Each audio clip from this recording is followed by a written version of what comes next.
Welcome to the Humorism Evening Podcast, the official podcast of the Humorism newsletter. I'm your host, Seth Simons, author of the Humorism newsletter. It is currently a little after 7 p.m. on Tuesday, July 21st. This episode will appear in your device on the morning of Thursday, July 23rd. I'm going to ask you one thing before we begin. If you enjoy this podcast, please do recommend and share it. If you enjoy the newsletter, please do recommend and share that too. It honestly helps me a lot. I had a nice chat earlier today with a newsletter strategy consultant, really nice guy, because as I've mentioned before, I'm trying to figure out how to grow this newsletter, which I've been doing for almost a decade. It's stalled a bit lately, and I honestly just don't know what to do about that exactly, other than perhaps go back to Substack, which I'd rather not do, even though it has a much better network effect than my current platform, Ghost.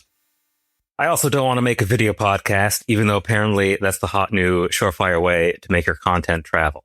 Everyone loves videos. They love videos more than text, and they love video interviews more than text interviews. How can that be, I wonder? Aren't there other people out there like me, people who like reading interviews on a web page? No, I guess not. There just aren't. So yeah. That said, I have uploaded this podcast onto YouTube if you prefer listening there. It's not video. It's just audio tracks over a still image. Maybe you like that. Maybe that's more convenient for you. I'll put a link in the description. I haven't really posted about it online or in the newsletter because it's basically a page full of videos that all say no views under them, which I'm not mad about because I know exactly how many people are listening to this, and I'm quite content with the number.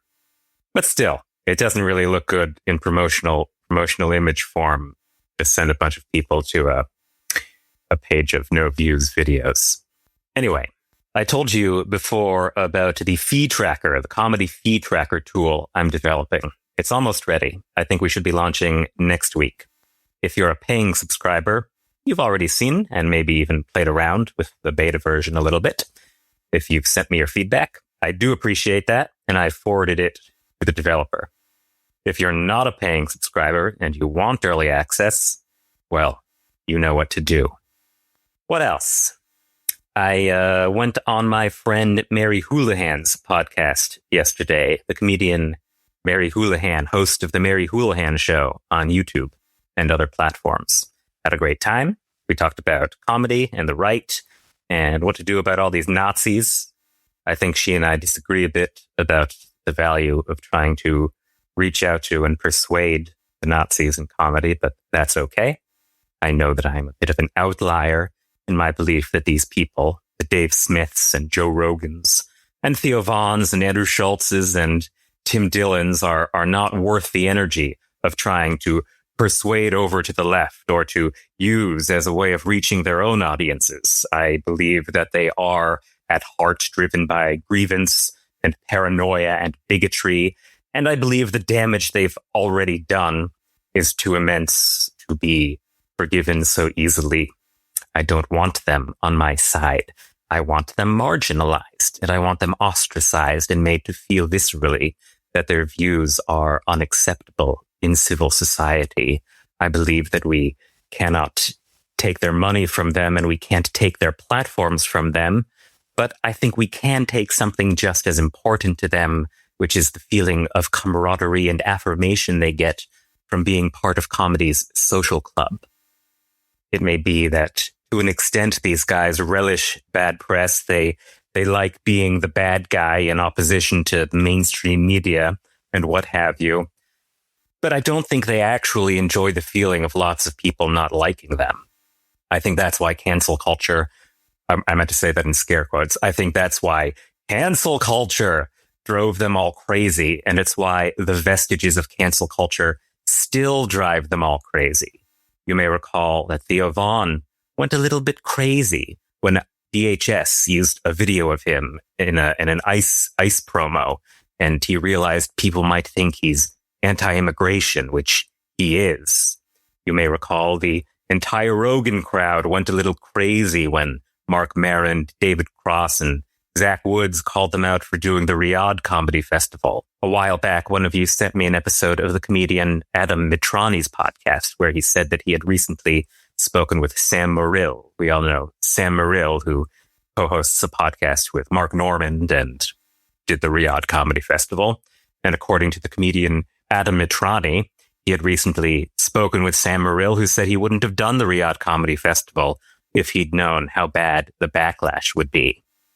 I believe the thing about Riyadh and the media frenzy surrounding Riyadh is that so many of these guys are constantly committing huge ethical violations and selling out and betraying their so-called principles and saying horrible, bigoted things, and they do it completely under the radar. Well, it doesn't have to be that way. Mark Maron and David Cross and Zach Woods and other comedians with huge platforms could constantly be talking about what racist sellout hacks these guys are and turning it into news. For some reason, it's not news when Theo Von endorses the Great Replacement theory, but it is news when Mark Maron says Theo Von would host Hitler on his podcast. Well, here's my challenge to the Mark Marons of the world. Here's my little challenge. Say that more. Make these guys feel bad. Make them feel friction in their lives. Give them the only pushback they will ever meaningfully receive for being huge racists. They all know they're racist. They admit they're racist. They think society has proven them right to be racist, which it has. It's rewarded them tremendously. Is that just? No, obviously it's not just. But so long as nobody in any position of stature says, hey, that's fucked up, the entire world will just go on believing it's okay and good and normal. Well, call me crazy, but I have the crazy idea that public opinion can be changed. The reason I have this crazy idea is because I have watched it change. I watched it go from it's bad to be racist to it's fine to be racist, largely thanks to the efforts of comedians. I have another crazy idea, which is that if it can go in one direction, it can go back in the earlier direction. Sometimes I think I must be the only person in the world who actually believes in the power of comedy. Not the fake one that Joe Rogan and Whitney Cummings and all those people are constantly talking about, but the real one. The power to make people see when they've been lied to see when someone is hurting who doesn't deserve to be hurting.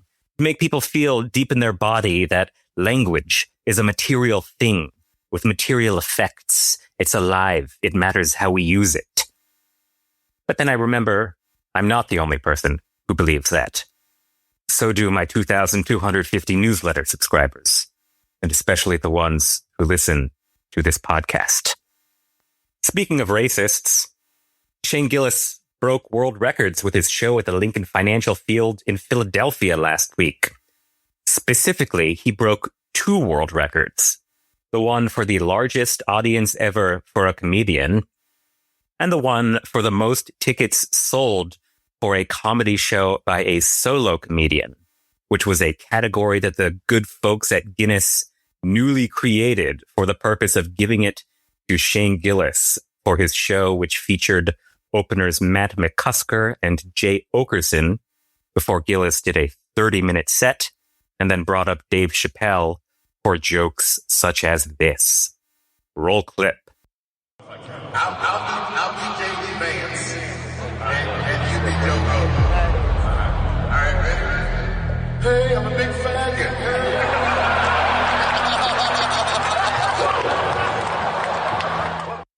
Congratulations, Shane Gillis. And great material, as always, from Dave Chappelle. That bit right there reminded me of a little section from the 2022 New Yorker profile of Shane Gillis, which attempted to present him as reformed and thoughtful about the sort of language that got him canceled in 2019. Going to quote a bit of it now, to wit. Gillis has now had 3 years to think about linguistic taboos, but he is less interested in right and wrong than in audience reactions. Which words are distracting? Which words make a joke less funny instead of more? I definitely don't say the F word on stage. I really try not to, he said, referring not to the common expletive, but to the anti-gay slur. During a recent episode of Rogan's podcast, Gillis did an impression of an obnoxious drunken tourist in Hawaii, slurring, "You're from a frickin' island, faggot," and then caught himself. "Delete that. My bad," he said. Obviously, that attitude about slurs didn't stick. Let me just read the next paragraph while I'm here, because it pissed me off when I first read it 4 years ago, and it still pisses me off right now. And I quote, "One lesson from Gillis's experience might seem simple enough. Don't use racial slurs. But what about sexual slurs? Almost no one calls for male comics to be censured for saying bitch. And what qualifies as a race, anyway? Gillis recently filmed a sketch for Gillian Keeves that consists of almost nothing but Italian-American stereotypes. The underlying joke is that in the current political environment, you can say whatever you want about Italian-Americans.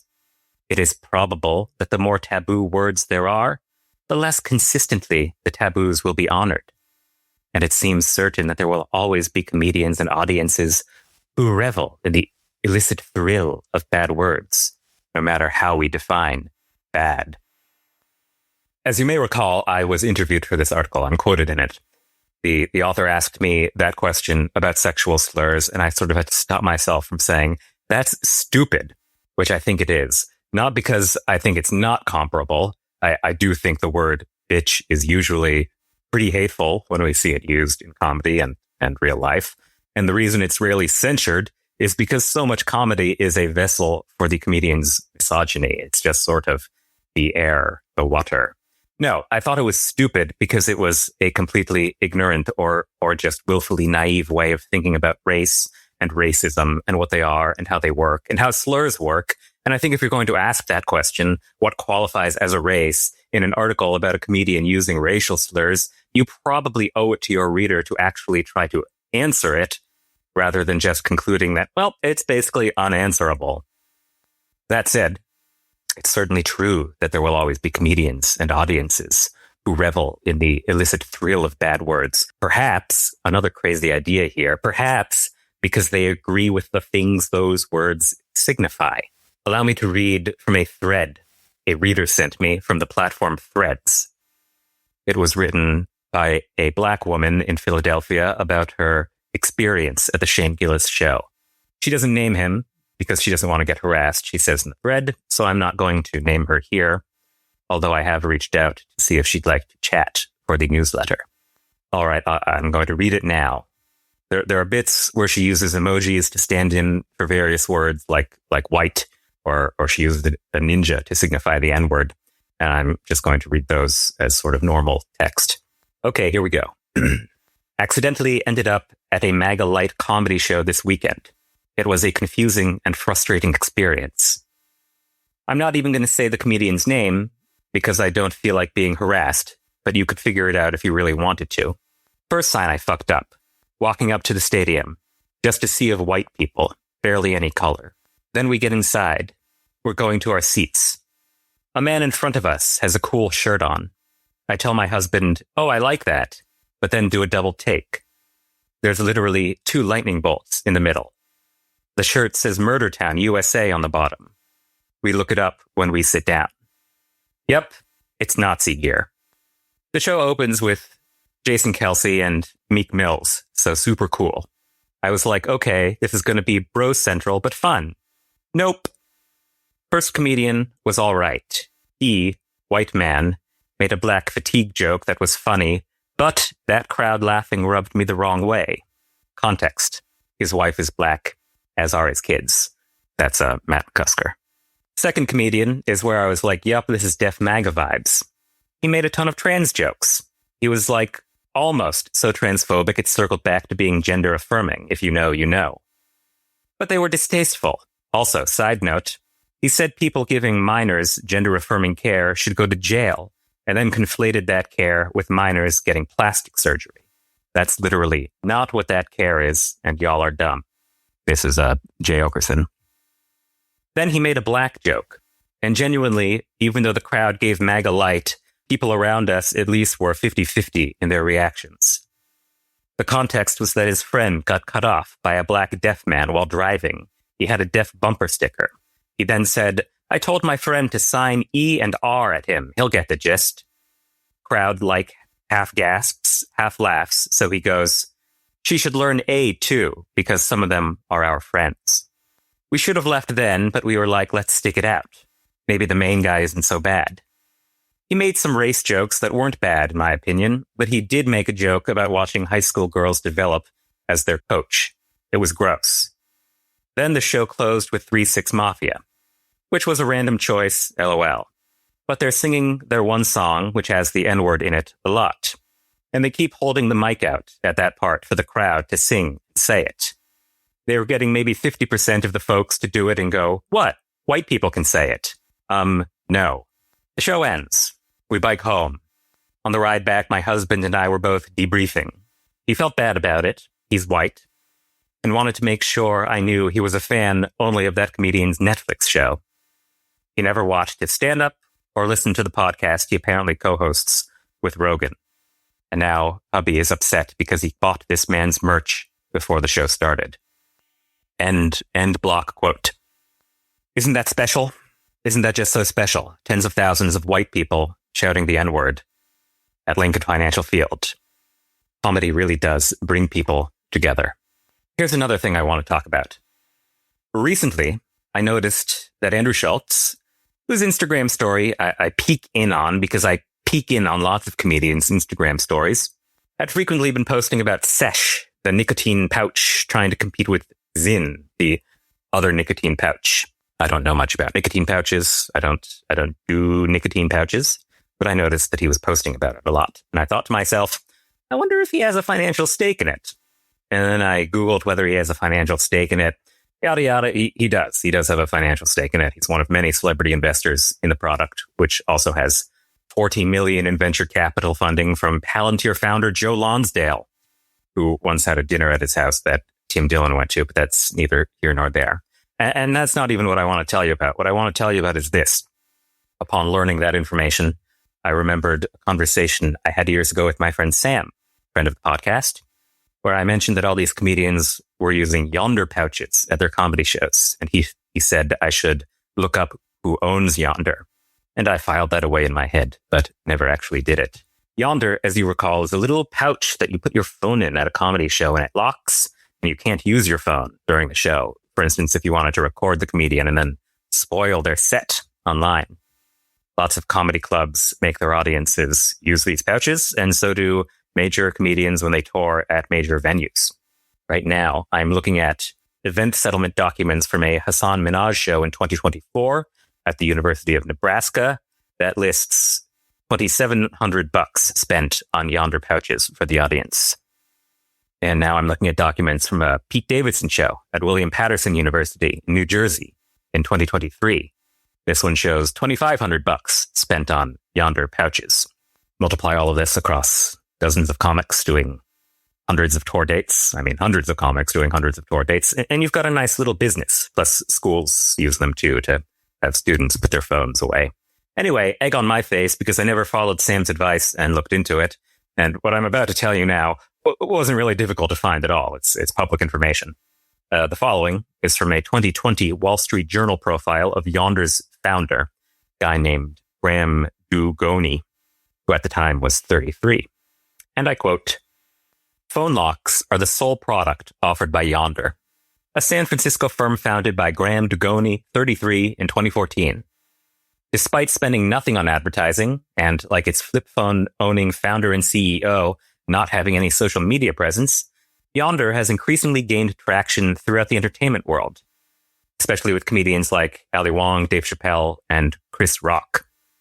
According to the company, it has doubled revenue every year and expects to do the same in 2020. For the past 2 years, musician Jack White has required that concertgoers Yondr their phones, and Freestyle Love Supreme, the hip-hop improv show that ran on Broadway last October through early January, used Yondr for the show's full run. Yada yada. The company sees itself as more than a tool for entertainers. While 60% of its clients are schools and 30% are entertainment-related, Yondr pouches are also used in courthouses, medical facilities, and other institutions. Although schools and live events are, quote, the pillars of the company and that's not going to change, end quote, Dugoni identifies other areas where Yondr can grow, for example, dispensing the cases on film sets and photo shoots. Yada, yada, yada, yada. Okay, here it comes. Get ready. After a year and 100,000 raised from friends and family, Dugoni says Yondr was profitable, with revenue from leasing its pouches. A dozen of Yondr's 50 or so employees are located in San Francisco, in a homey 1908 Edwardian with curtained bay windows, cushy sofas, and clusters of desks plunked in various rooms. The rest are spread across offices in Los Angeles, New York, and London. To date, the company has taken in upwards of $1.5 million in funding from investors, including Chappelle. And there you have it. Dave Chappelle, Yondr investor. The article was 6 years ago, and maybe he's made an exit in the interim. I don't know. I can't find any reporting to either effect. And I've emailed the founder, Graham Dugoni, to ask. And I should be clear that I am agnostic on Yondr as a concept. Generally, I do think phones are bad. There should be less of them in our lives. But I do think it is very obviously the case that they appeal to comedians like Chappelle, who was a very early Yondr adopter, because they prevent people from catching comedians saying bad things. Here is a 2015 article in The Hollywood Reporter about Chappelle's original partnership with Yondr, which is not described as an investment, but just a deal to use it at his shows. And I quote, "If the experiment works, it could mark a bold new era in stand-up comedy. One in which comedians can breathe a little bit easier, knowing their bluest material won't wind up online before last call. And the service, which is already being employed by various schools around the country, can easily extend to other sensitive entertainment events, say that upcoming preview screening of Star Wars, The Force Awakens. Hannibal Buress was the first comedian to try Yondr. After a video went viral of a 2014 performance in which he repeatedly called Bill Cosby a rapist, resulting in death threats, Buress decided to use the technology at a show last June. That led executives from Live Nation, producers of the current Chappelle tour, consult with him about Yondr. He told them he was happy with the results." Two very interesting paragraphs, I think. At a superficial level, they sound good. Comedians shouldn't have to worry about death threats or their blue material ending up online. I can certainly agree with that. I imagine you would agree with that. Then you add in the context, though, that for the last decade, Chappelle's bluest material has been unadulterated hate speech. Well, maybe that's something that actually people should know about. As for the Buress example, that's kind of astonishing to me because I think it's conventional wisdom at this point that his 2014 set about Bill Cosby being a rapist was one of the main dominoes in Cosby's downfall, one of the first ones. Like that was actually a very important thing that happened and a genuine example of comedy's power to do good in the world. So both of these hypotheticals are really instances where it either would be good or empirically was good for the material to end up online. And both would seem to suggest that for comedians like Chappelle, the value proposition of Yondr is to suppress speech. Certainly, it is a comedian's prerogative to want their own speech shared on their terms. I grant that. I accept that. And it is my prerogative as a journalist to consider that self-interested and hypocritical, and to believe that, it is a necessary cost of speaking publicly that your speech goes public. And it is also my prerogative to find it very interesting that Chappelle, at least for a time, perhaps still, but at least for a time, profited from the systemic suppression of speech in his audiences and in his industry. All right, I think we'll call it there for today. Thank you as always for listening. Do let me know what you think. Please recommend and share and tell everyone in your lives, and come back next week for more of the Humorism Evening Podcast. End of podcast.